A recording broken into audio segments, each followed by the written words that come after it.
My name is Blair Watson.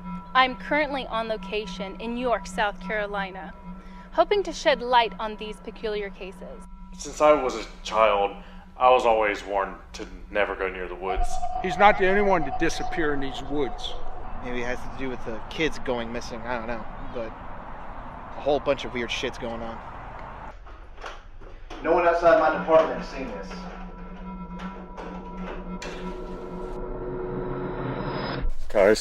Guys, wake up!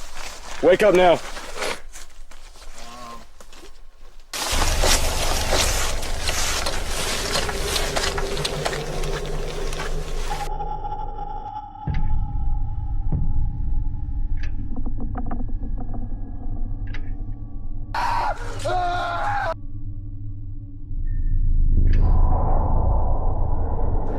I can't do this. You don't understand. This is my fault. No. We never should have come here. We never should have come here. I never.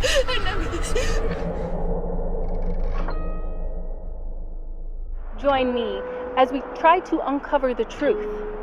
After all, the truth is in the woods.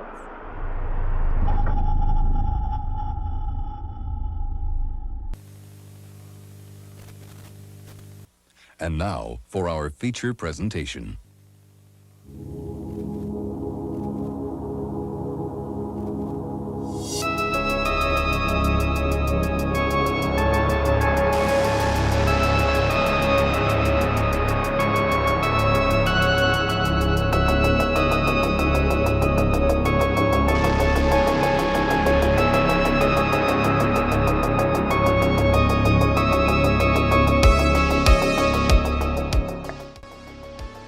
Hey everyone, and welcome to the first episode of Dylan and Chunky's Horrifying Tales of Horror. I am one half of host, Dylan, and... I'm Chunky. I'm other half of host. So we have a lot of cool submissions today from you guys. We also have a segment that we recorded talking about our introductions to horror and things that are around today that introduce kids to horror. Kind of gateways to the genre. We got short film for you. There's a lot of fun stuff. So I'm fucking excited, man. This is so for those of you guys not in the know, me and Dylan, we tried this a couple years ago. Mm-hmm. The Horrifying Tales of Horror is a story not yet to be told out loud, but it's been told. I promise you, people have heard it. And so we did it as an audio only thing. So this is a brand new thing for the both of us. We're going to be trying to make this kind of as open-ended as humanly possible. So, if you see something you like, by all means, you got to let us know in those comments, and make sure to send me money. That helps a lot. I love money. Money feels good in my pocket, especially when I don't have no money and it feels bad in my pocket. So give me money. But Dylan, we got lots of shit to do today. So this is going to be a crazy fucking adventure, and we've got lots of fucking different segments that are going to be inside of the show, and some will come, some will go. But I got the very first one, and I think that this is a good way to kind of get us started, get the ball rolling. We're going to go to my friend Gigi, Room for a Scream on TikTok, Instagram, wherever you fucking go. She is going to lay out all of the horror films that you should be on the lookout for this June. Hi, I'm Gigi with Room for Scream, and let's go over all the horror movies that are releasing this June 2024.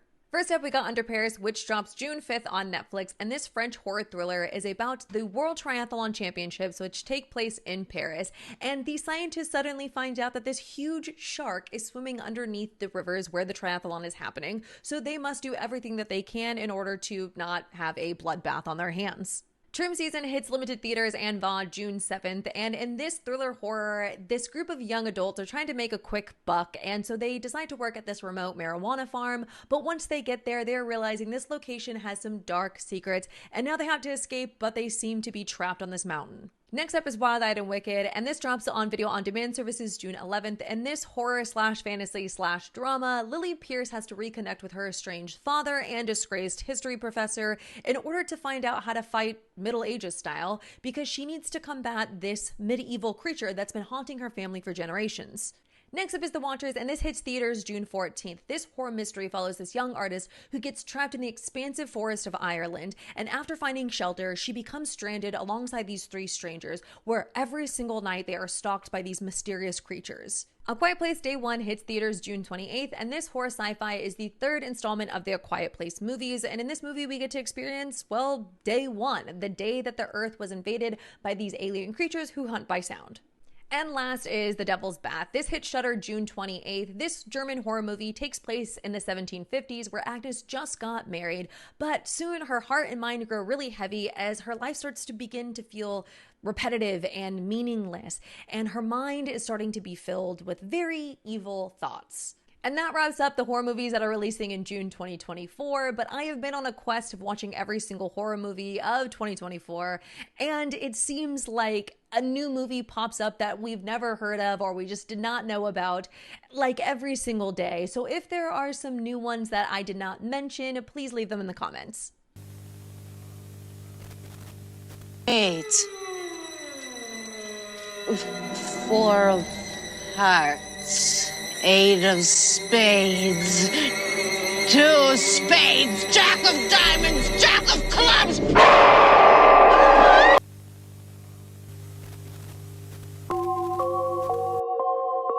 G-Spot's Horror Movie Review.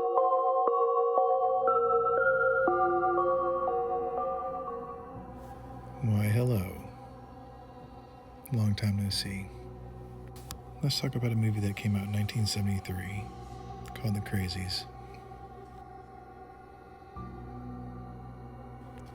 From the late, great Romero. R.I.P. R.I.P.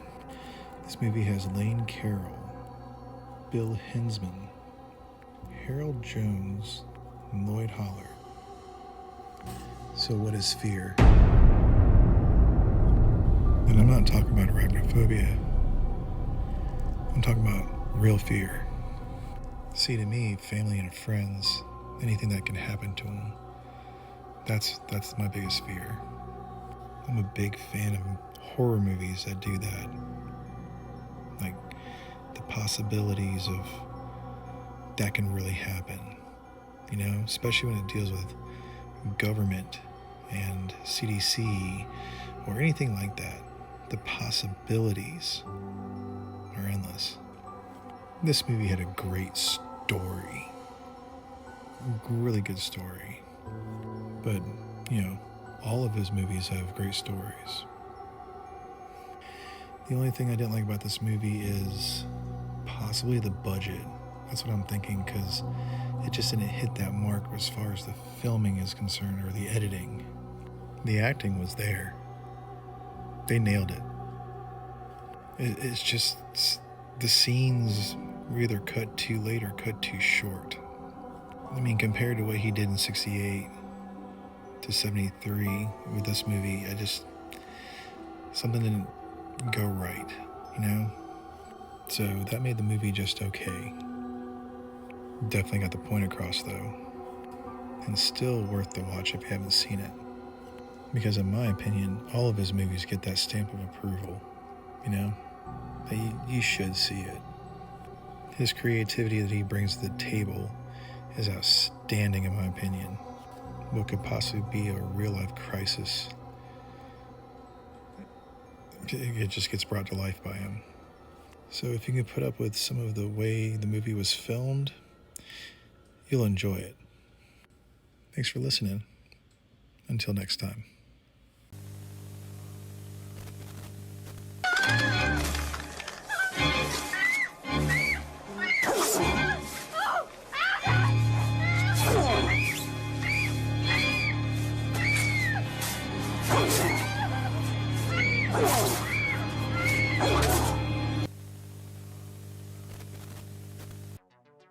All right, so our topic for conversation tonight is going to be introductions to horror. So things that got us into horror when we were younger. And I also wanted to talk a little bit about things that are around now that get kids into horror, because I'm a parent, you're a parent, Larry. So I think it's interesting to see like the similarities and differences on stuff that was around when we were kids compared to our kids now. I'm also kind of curious to our differences because, you know, I was born in the 90s, so a lot of my like intros to horror were like late 90s, early 2000s, where you were born in the 80s. You know, it's a whole decade apart. So yes, and the world couldn't be any more different if you really think about it, because if you look at the 80s, everything about the 80s was about excess, and it was about, you know, more and larger, and everything about the 90s is the resistance of that. You know, you've got things like grunge rock, culture, society kind of turning away from the excess of consumerism that permeated throughout the 80s. So the horror is different in the way that it's approached in the 90s as opposed to the 80s. You know, so like when I came up, I was a child of Freddy Krueger, and Freddy Krueger was everywhere. You could not fucking go somewhere and not see Freddy Krueger. He was on comic books, he was on fucking lunch pails, he was on fucking, like, literally, there's a fucking pull string Freddy Krueger right here that just, I want to ask you a question. Does this look like something that was marketed towards an adult or something that was marketed towards a child? This is the era that I come from, where Freddy fucking Krueger, a child murderer and child rapist, is sold to children. He was on t-shirts. He literally was in cartoons, and he's everywhere within the zeitgeist of popular culture. So when you grow up in a world where monsters are cool, and then you become an adult and you realize that monsters aren't as cool as they were made out to be, it's a weird thing to make peace with. Like, I'm wearing a Freddy Krueger t-shirt right now, and I am a parent of children. Children that Freddy Krueger would look at and lick his fucking nasty lips. Like, think about that. That was my monster. Was that, and that was our world for a long time. It's crazy to think about. For you, what was your monster? So it's weird because, like I said, when I was starting to like really get into horror, it was around like the late 90s, early 2000s. So it was the time where the big monsters of the 80s had their time of scary and were just comedic at that point. So my so me going into horror, I'm like, oh, Freddy Krueger, the guy who cracks one-liners, and you know, it's cheesy, it's fun, and like Jason Voorhees, which as it progressively went on, just kind of had its ups, downs. Halloween Resurrection, which so it was interesting for me who had that image. So like, I talked to my mom, and my mom has always been terrified of Freddy Krueger. And a lot of that stemmed from, she watched the first movie in the 80s when it came out, and it scared her. So I would always laugh and be like, oh, like, that's stupid. Like, he's funny, like, whatever. So I remember being a kid and watching the first Nightmare on Elm Street when I started, like, really starting to dip my toes into horror a lot. And I was like, this is actually really fucking creepy. Like, this is not what I was expecting to go into. And then I watched the second one, and I'm like, okay, this is fucking dark and creepy. And then you get into 3, and you start to get those like little splashes of horror. But for me, a lot of the stuff and I don't know that it was around as much before the 90s. I could be wrong, but a lot of my introductions as a kid were things like Goosebumps and Are You Afraid of the Dark, and the stuff that was on kids TV channels that was made for kids.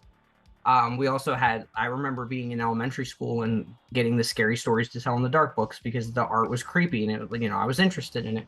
But for me, my parents were never really big into horror. So whenever I would kind of show any sort of like interest in wanting to watch a horror movie, I'd get the like, no, you can't watch that, you're gonna get nightmares. So I do want to get into like our personal introductions with like us falling in love with horror. So I'll hold off on that story. I want to hear yours though. Okay, so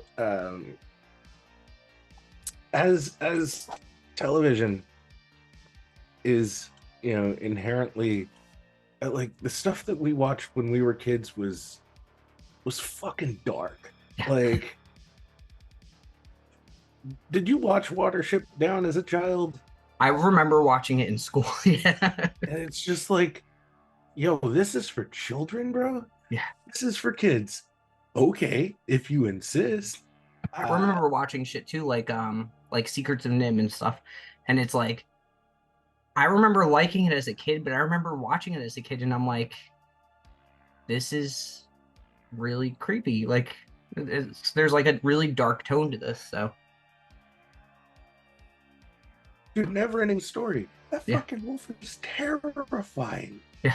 It's fucking scary as shit. And it's like, this is meant for, like, no wonder I wanted to sleep on the floor of my mom's room. Like, I was afraid a gigantic wolf was gonna eat me. Yeah. You know, a movie like Labyrinth, which is like David Bowie and his fucking codpiece, and then just these creatures just take their heads off. Yeah. It's like, what the horse shit is this?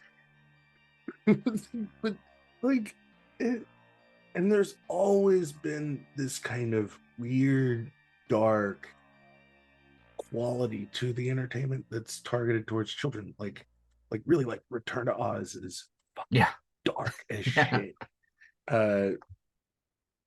There's this series of Alice in Wonderland that it came on television. And fucking, for the life of me, I could not tell you what it was called, but it was like just the creepiest fucking thing. And I think there was like a dragon maybe, and it just like is just like, I remember watching that as a kid and just being like, this is fucking scary. Like, I'm not having fun with this at all. Well, you even had like companies, like bigger companies like Disney dipping into it with things like Watcher in the Woods and early 90s. Wicked This Way Comes. Yeah.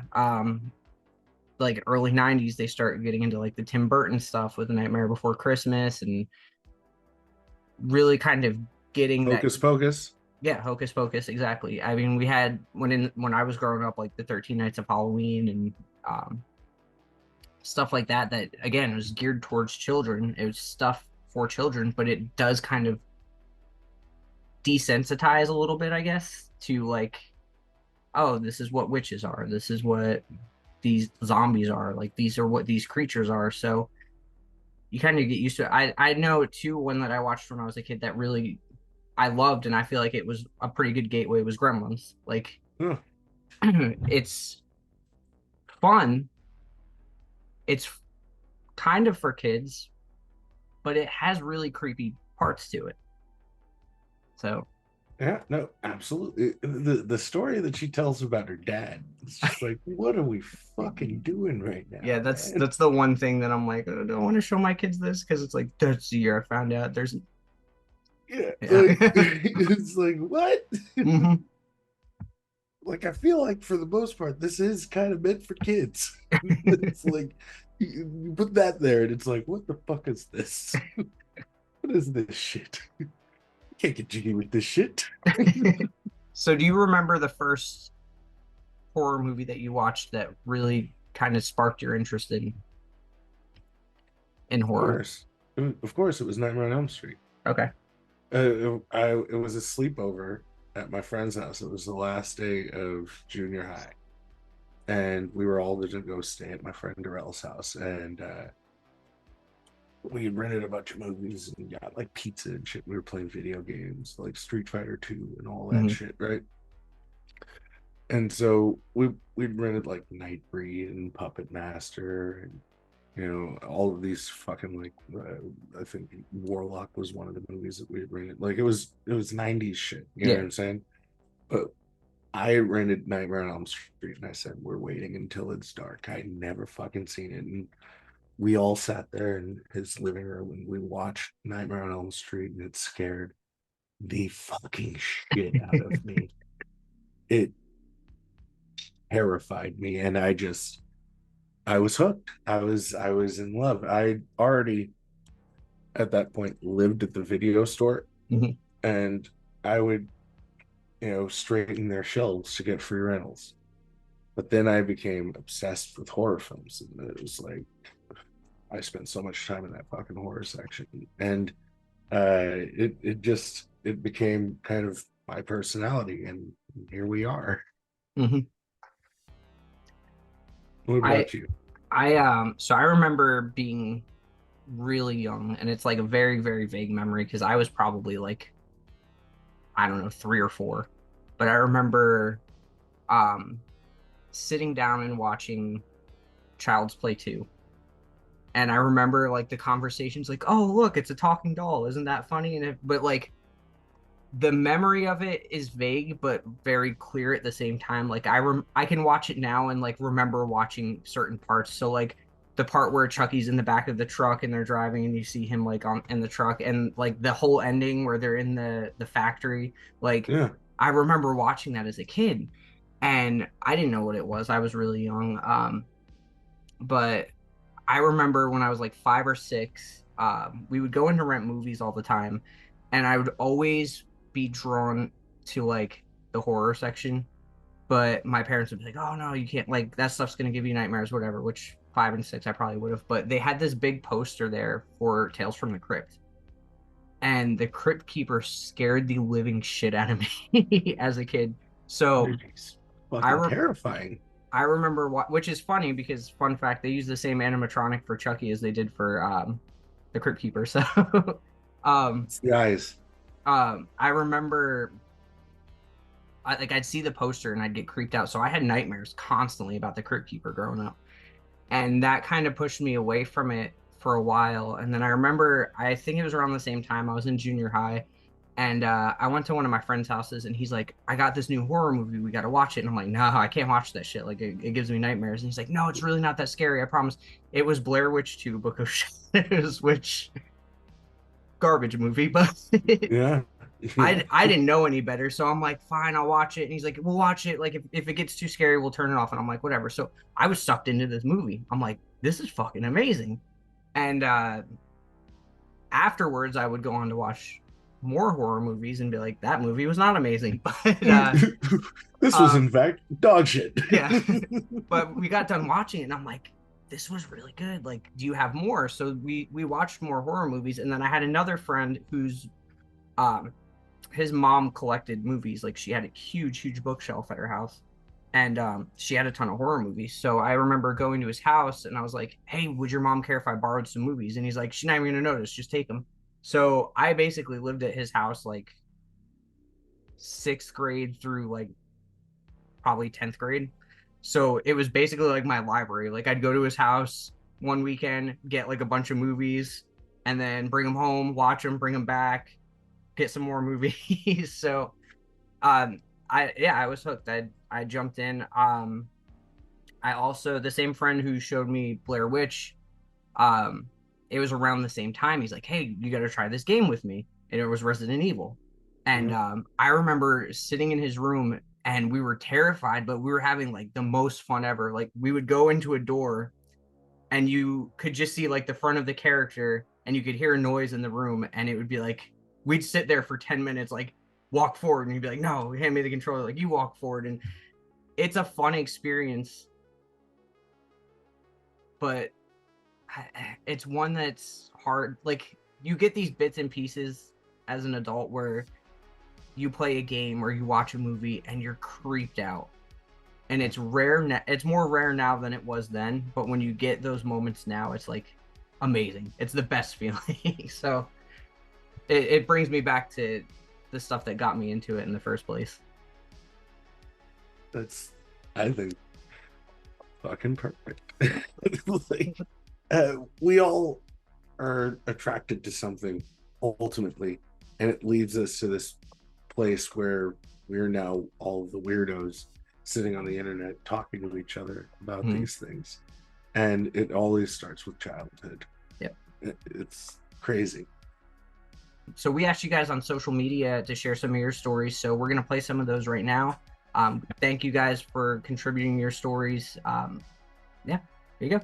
So movies were always a really big part of my life growing up, but where I fell in love with horror specifically was I was a very young kid, probably too young, watching Friday the 13th Part 6, seeing zombie Jason just standing there while Tommy Jarvis is trying to light the matches, and he's just standing there just so menacingly because he knows that Tommy's got nothing on him. I remember being so terrified in that moment, but oh god damn was it so cool. Hey Larry, thanks for this question, man. And it would be when my mom rented this movie from the video store. This was my first horror introduction ever, and I was immediately hooked. And I've pretty much loved the genre unconditionally since then. For anybody who's never seen this movie, or if you're just trying to get into horror, I always recommend this movie as a gateway horror movie because I just think it's really just perfect. So, yep, House was the movie that did it for me. I'm about to really age myself here, but when I was a kid, my dad had on a VHS tape. It was Beetlejuice and then Dumbo, and I was really interested in watching Dumbo. Try to show it real quick. I have a Dumbo tattoo there. And so I would watch Beetlejuice first and then Dumbo. I don't know why I didn't just fast forward it to Dumbo. I was just a lazy kid. But it got to be to where I was more excited to watch Beetlejuice than I was to watch Dumbo, and then I think that's what spawned my love for the horror genre, and then I made a beeline for the horror section at Blockbuster from that point forward. So I think it was my dad having those movies on a VHS tape that truly spawned my love for the horror genre. So I guess it was VHS tapes and Beetlejuice that did it.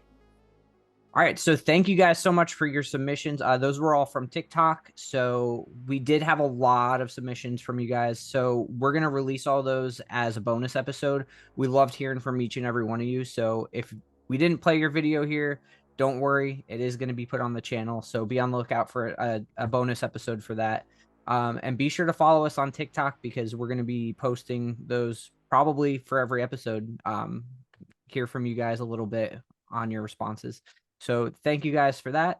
One thing that we're going to jump into before we get into our next segment is gateways to horror that are around now that we noticed. Like I said before, Larry and I are both parents, so we see a lot of that stuff now.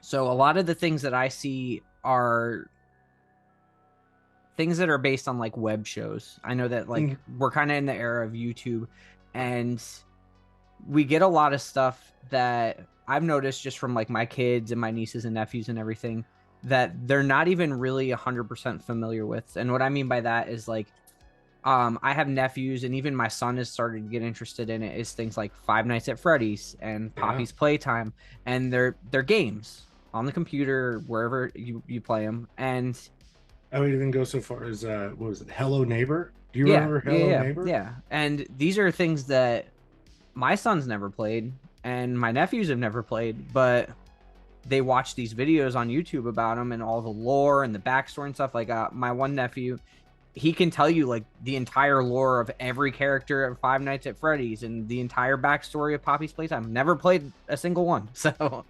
I think that that's kind of interesting, and it's cool to see a different outlet for kids to get interested in it, because we didn't have YouTube and stuff growing up. Like we had our ways of discovering things, but our ways are gone. Like we had talked about going into video stores and seeing like the different movies and having a curiosity and stuff. Like kids nowadays don't have that outlet.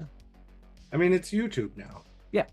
YouTube is the perfect outlet for kids that are curious or interested about the horror genre to get glimpses into the world, and there's varying degrees of depth, and there's the iceberg, all of those things, and all of that shit's at their fingertips. And when I was a younger dude, we used to watch the Faces of Death movies, and the many taboos of death, and then it evolved to rotten.com.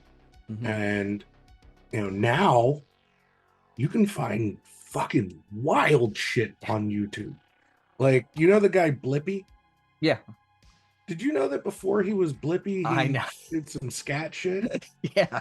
Yeah. Like what? I mean, there's some stuff too that we kind of get a renaissance of too. Like, my son, for example, he's really into things like Jurassic World, where us growing up, we had Jurassic Park. You growing up. Yeah. I'm much older. Yeah. But things like he's really into like Godzilla and like the whole universe of that. And that's really kind of been a big introduction for me into that stuff, is watching like the old Godzilla movies or even the newer ones. And same thing, YouTube. He'll go on YouTube and he'll watch the backstories of like King Ghidorah and Mothra and everything, and like learn everything there is to know about it. And I sit there and watch it with him. And I was never into any of that stuff before, but you get, it's a cool way to connect. So like, I sat down with him a couple weeks ago and we watched Godzilla vs. Kong for the first time.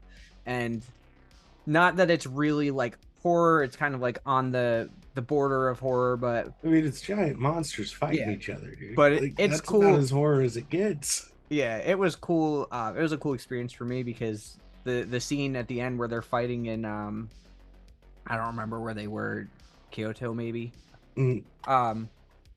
But he was so hyped, like Kong would punch Godzilla and he's like, whoa, and we're like, whoa, like we're both doing it and stuff. So it's cool because like, again, us growing up, I mean, not so much in the 90s. Like, we had the Godzilla movie that came out in the 90s, and then there was the animated series when I was a kid. Yeah, but the less we talk about the 90s Godzilla, the better. Yeah, but I mean, it's the same thing though. Like, it's stuff that was around when I was a kid that's kind of come full circle and is back again. Also on the topic of that though, I do think it's a little strange. So big things for me that got me into horror as a kid were like Goosebumps, Fear Street, and Are You Afraid of the Dark? And also Scary Stories to Tell in the Dark, like the books. Yeah. And those have made a comeback too. But what's weird is that the target audience for those things are like today's teenagers. So they just made a new Goosebumps series and it's made for teens. Yeah. And they just made the Scary Stories to Tell in the Dark movie and it's made for teens. And when I was a kid, it was more like you watched Goosebumps and it's campy, cheesy, like fun. Yeah. I'd like to see something like that for kids now. Well, I mean, we got that with the Jack Black movies. We did, yeah. Yeah, and those were theatrical releases. Those weren't just kind of dumped onto a streaming service. Yeah. And, I think that there's a lot that's being played up for nostalgia's sake. And, X-Men 97 is a perfect example of that, where they're taking things from the 90s and repurposing them for a new generation, but they add the edge of the time that they're being made. So,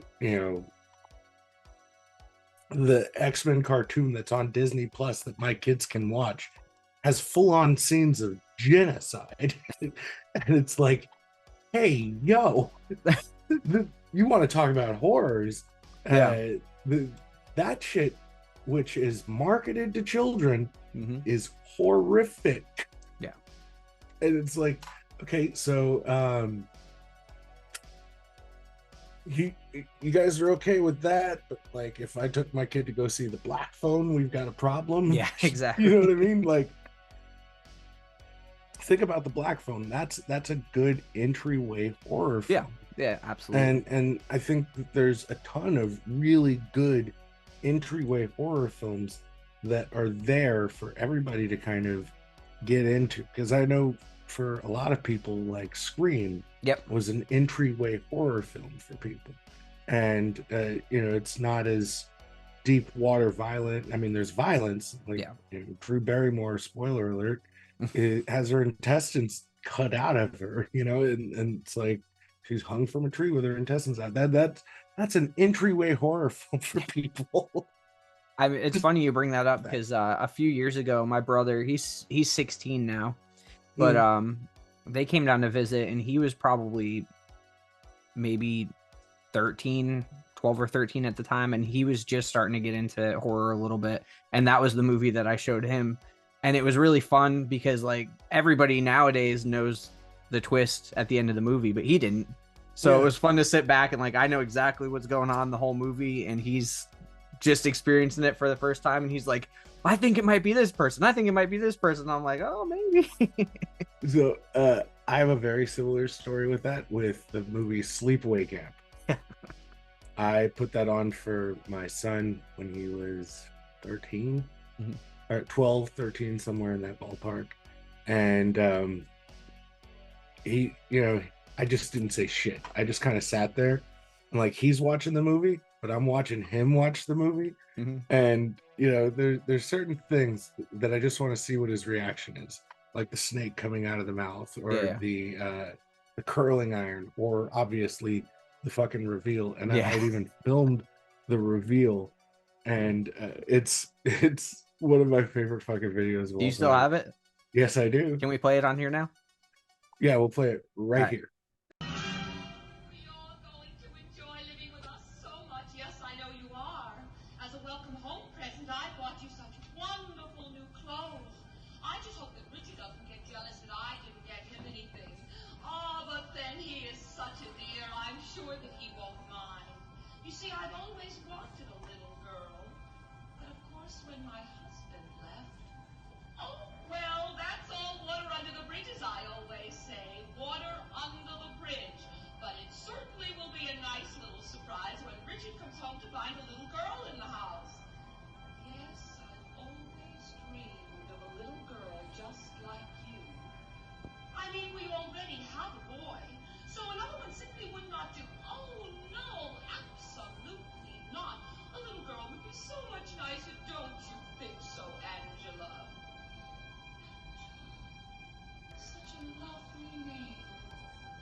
So yeah,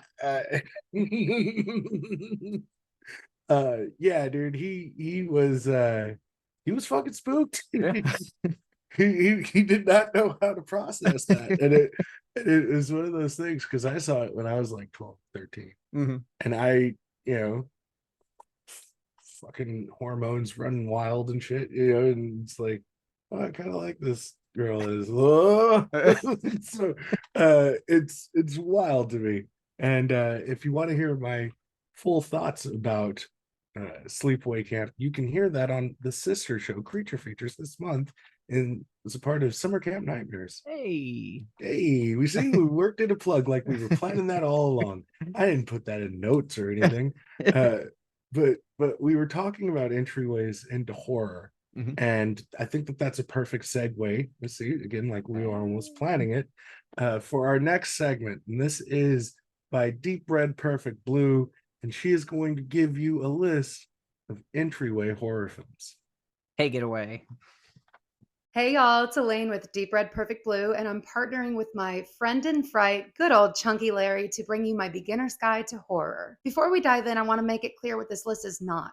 It's not a soft start to horror, and it's not necessarily the horror films that I think are the scariest or best of all time, although I'm pretty sure all of these films would make that list. What it is it's 13 films that are genre staples, highly influential movies that check a lot of boxes. So let's dive in. First up is Scream. It's a slasher, it's Wes Craven, it's teen/high school, it's meta horror, and just an all-around classic. Next up is The Thing. It's John Carpenter. It's Lovecraftian cosmic horror. It's a great introduction to body horror, and it's one of the best of all time. Next up is The Shining. It's psychological horror. It's haunted location. It's a Stephen King adaptation, although it should be noted that it is not the most faithful of adaptations, and actually Stephen King hates it.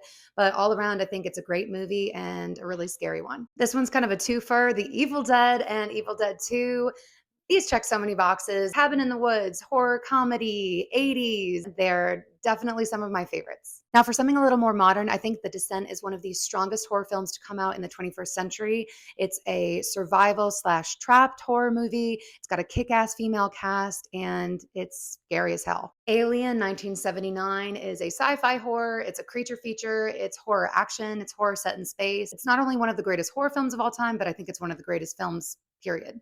Hitchcock's Psycho. This is one of the most influential horror films of all time. 1960s black and white. It's got one of the best plot twists ever, and it brought the horror into people's homes, specifically into people's showers. The Witch, or The Vivitch, as some people like to say, is an A24 horror movie that scared the shit out of me when I watched it. It is a folk horror, period/historical horror, and it's got witches, of course. And again, it's scary as hell. This is another twofer, Ringu, 1998, and then the American adaptation, The Ring, from 2002.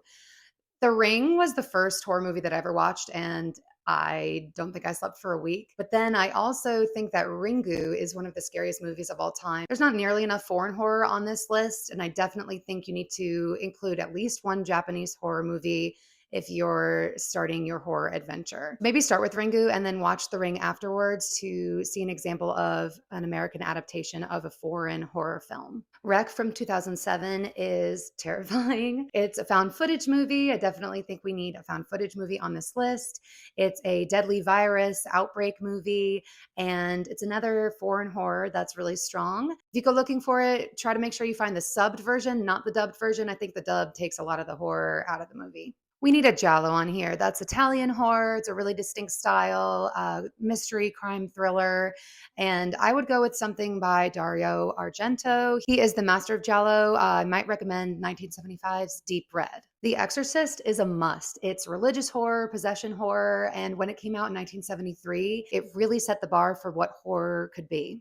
We need a monster movie on here, so I'm going to go with a real classic, 1931's Frankenstein. It was really hard for me to pick just 13 movies. Well, 15. But as a bonus, I'm going to suggest that you watch a movie from another franchise, like Halloween, Nightmare on Elm Street, or even Texas Chainsaw Massacre if you're feeling really brave. Once again, I'm Elaine with Deep Red Perfect Blue. I want to thank my friend Chunky Larry for having me on here. And if you're a horror newbie watching this, let me know which one of these you're going to check out first. Let's all go to the lobby. Let's all go to the lobby. Let's all go to the lobby to get ourselves a treat. Delicious things to eat. The popcorn can't be beat. The sparkling drinks are just dandy. The chocolate bars and the candy. So let's all go to the lobby to get ourselves a treat. Let's all go to the lobby to get ourselves a treat. What's up and welcome to Dead with My Friends podcast. I am your co-host Steve. And I'm your co-host Nick.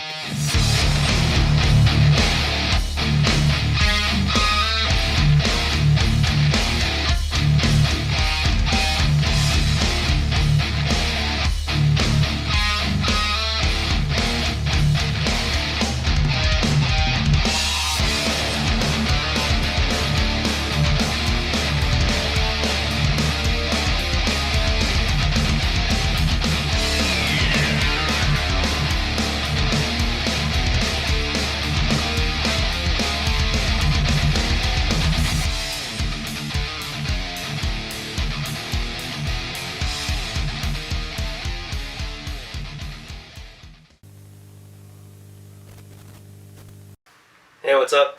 My name is Brad Cullen Fleetwood. I am the owner of Barn Show Productions, and I wrote and directed a short film called The Camper with Lila and Lucy. So the idea of The Camper just came from my love of slasher films and gore and blood. The previous film that I'd done, Campfire, it was really cerebral and there just wasn't enough blood. So on this one, I wanted to put us in an enclosed space and fill it with as much blood as we possibly could get our hands on. And I think we accomplished that. Like, we had a chainsaw kill that just splattered blood from floor to ceiling in this tiny little space. In fact, when we were finished with The Camper, it was just trashed after that. There was no cleaning it, there was no saving it. It was kind of junk before that, but it was a good set. And yeah, I think we did a good job of accomplishing that goal. I mean, we had, I don't know how many gallons of blood in a tiny space, but it was enough to cover every inch of it. And our actors. The actors, they were all incredible and they were troopers. It was 29 degrees when we were filming, and the lead actors, Lila and Lucy in particular, were, one of them was wearing a dress and the other one was just in her underwear. And the one that actually starts out the film, she's being dragged across the ground. When we did that shot, it was 29 degrees exactly. And we had to, in between takes, we'd run over and wrap her in blankets and put a heater on her, and she never complained. One time, she was incredible. Everybody else did great too. The guys did incredibly well, but you know, they were in warm clothes inside a camper for the most part. But yeah, we had a lot of fun. It was definitely one of the more enjoyable shoots that we've done, despite being completely miserable the entire time. I really hope that we can see more of those characters. We've discussed the idea of continuing their storylines. We have a whole universe planned out for Lila and Lucy. And they are two badass women who hunt and kill murderous hillbilly families. And what more could you ask for?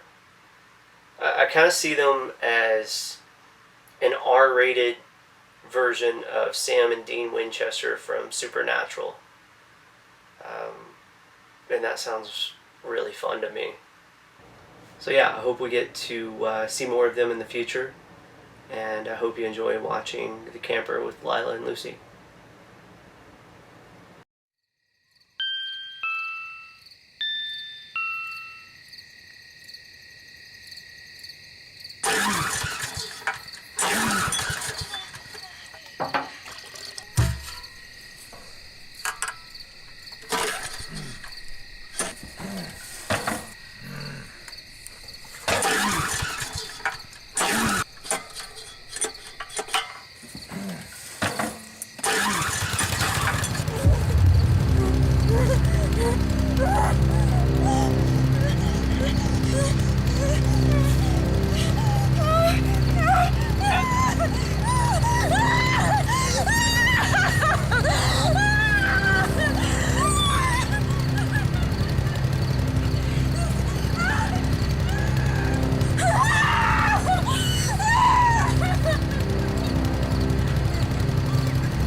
It can be heaven or hell tonight for many of you under this tent.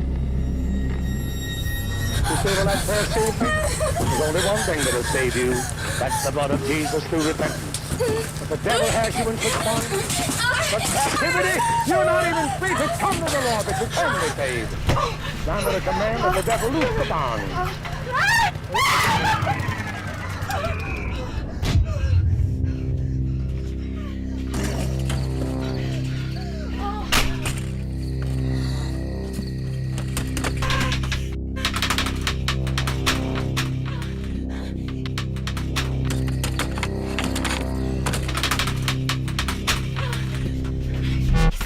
Out of here? another way out? Do you know any other way out? We have to get out of here before he comes back. I don't know. I haven't had a chance to look around. I don't think there's a way out.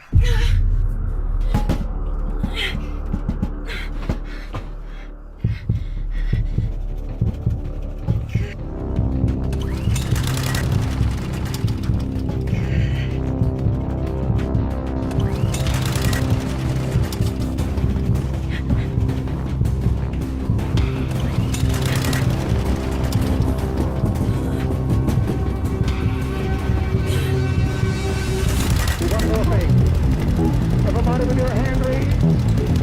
Stand to your feet quick. Put a paper right where you stand. Quick to get to your feet. Stand to your feet now. Quick, quick, quick. Stand to your feet. Everybody raise your hand. This is your night. This is your night. Stand. Bow your head. Bow your head. Right where you are, bow your head. Thou devil who binds these people in the name of Jesus.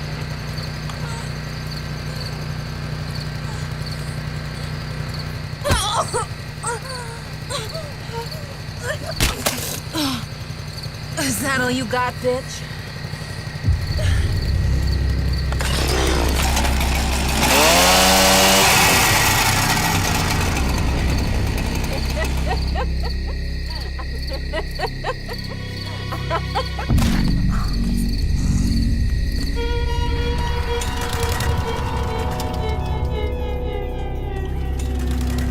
Now, friend. We really need to get out of your here. home.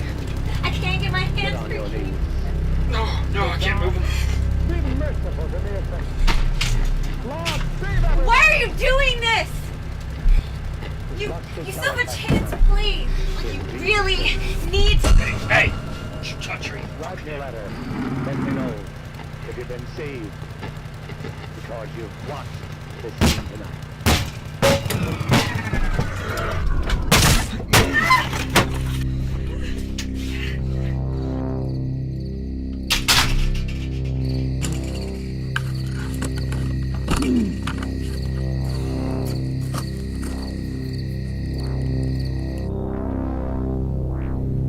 Are you alright? Yes. No. I don't know. Thank you for saying something. Why do you think he stopped? He looked embarrassed. Like he had his hands on something that wasn't his. That poor girl. Why do you think this is happening? Which part? What? This? All of this? She could be dead for all we know. Why? Maybe she deserved it. I mean, who knows? Maybe he's just crazy. Then again, maybe he ain't crazy. Sir, please! I'll do anything you want. Please just let me go. Anything? What? We said you'd do anything you want. Why is it you women always jump to the temptations of the flesh? Like you think it's gonna do something for you. You think that big idiot cares about a little whore like you? That's not what I meant. Why are you? Sir, please! Please, I've got a family. No one should have to die like this. Some folks deserve to die like this. Just like that other. She didn't deserve to die.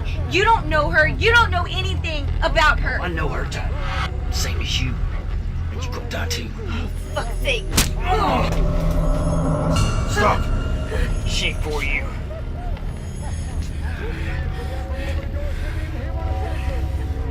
Well, would you look at that.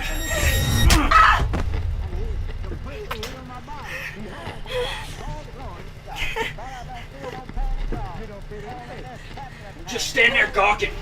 Malachi's gonna be back soon. Is that other dead? Son of a bitch! You had one job to do. Is keep that damn generator running. And finish that other bitch off!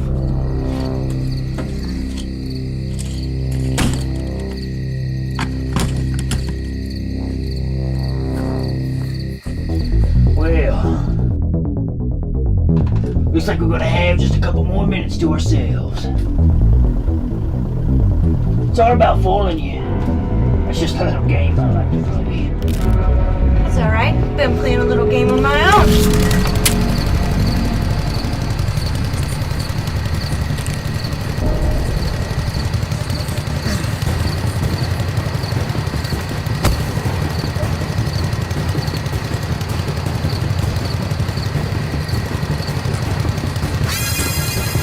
Wonderful look out, son. Oh, it's wonderful. Put your hands up and praise the Lord. Let me thank you, Jesus.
You were already dead.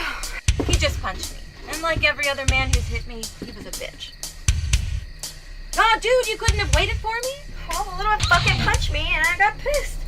I think there's another one coming. It says something about a Malachi. Isn't there always someone else coming?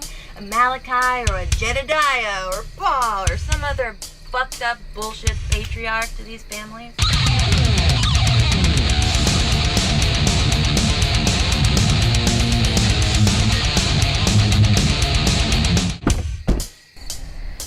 Clock. How do you want to do this? I haven't killed any hillbillies lately. I would very much like to kill some hillbillies. Gross. What are you gonna do? I want to play a little game.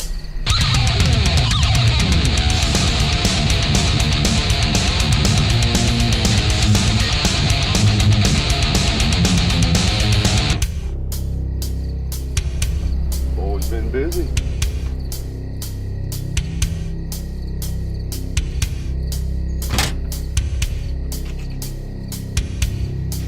Liz here. Sorry about the mess.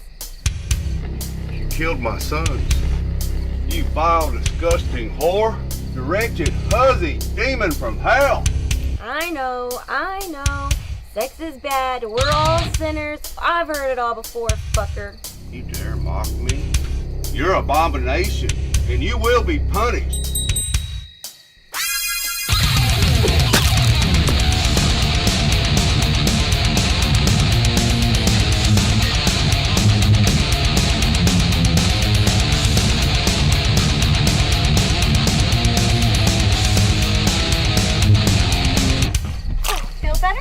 Starting to. Aw. Don't feel too bad, buddy. You guys did pretty good. The whole pretending to be a victim too thing. Never seen that before. It's pretty original. Probably would fool anyone else, but we do this a lot. We hunt people like you, and we're really, really good at it. I bet there's a lot of you hillbilly fuckers around here. I think we're gonna have a busy week. Looks like hunting season is open. How's that? Oh my god, like literally chill. You know, it felt good. We need more one-liners for moments like these. We should start a list. Okay, bye!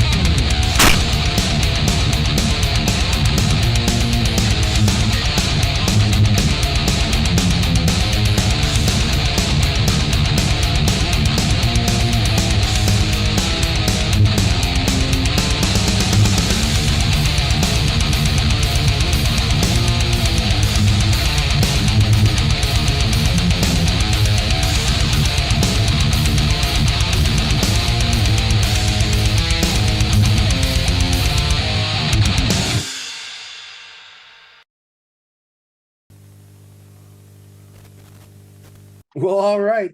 We have made it. We finally made it to the end of the show. Did you feel like you made it? Do you feel okay about what we did today, Dylan? I'm wondering how many people skip to this part. Yeah, I usually skip to the end and hear people plug things. Yeah. But we want to thank everybody that's contributed to the show this week. Everybody that submitted the videos about their entryway into horror.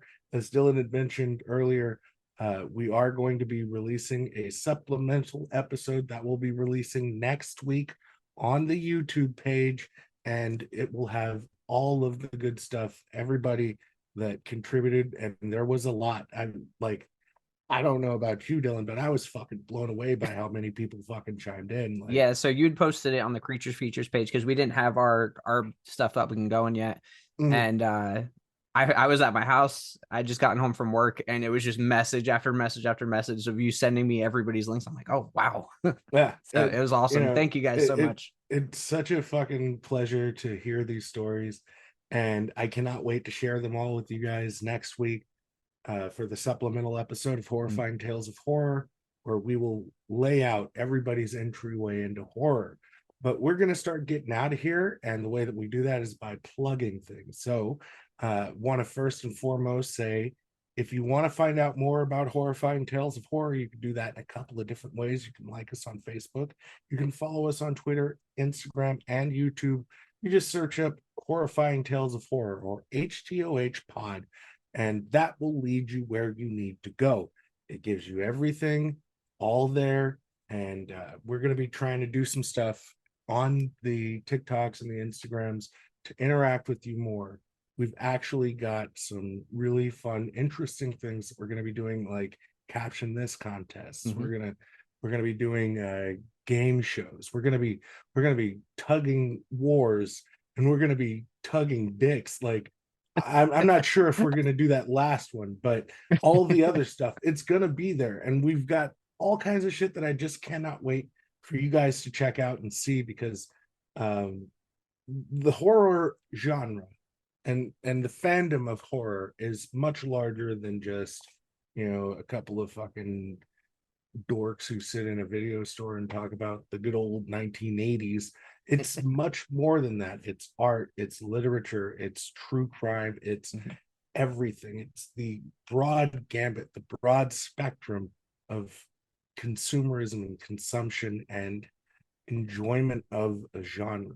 And the course of this show, we're going to try to show that. We want to be able to highlight all of that for you, and we hope that you guys come back, because again, next week we're going to be looking at your videos, and that should be a lot of fun. But then after that, we've got even more stuff that I can't even begin to tell you because we didn't have it prepared. Yep. But that's going to do it for us. So for he's Dylan, I'm Chunky. This is Horrifying Tales of Horror. Make sure to keep it tight. I don't know. Do I do the same sign off here? Have a good night. Yeah, have a good night. I'm gonna give this a shot. You ready?